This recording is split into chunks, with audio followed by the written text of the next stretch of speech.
Ayuda, Joao Constancia, nakausap rin namin kahapon at hindi rin daw kinakaya ang chemistry ng Don Bell. Ayon sa aktor, ang lakas ng chemistry kahit nag-uusap lang yan, pero may kilig factor na. Minsan hindi namin kinakaya, lalo na si Jello, kilig na kilig yan at minsan napapasama ako sa kilig niya sa dalawa.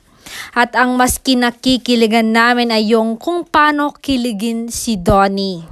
Yung expression ng mukha niya habang kinikilig kay Belle.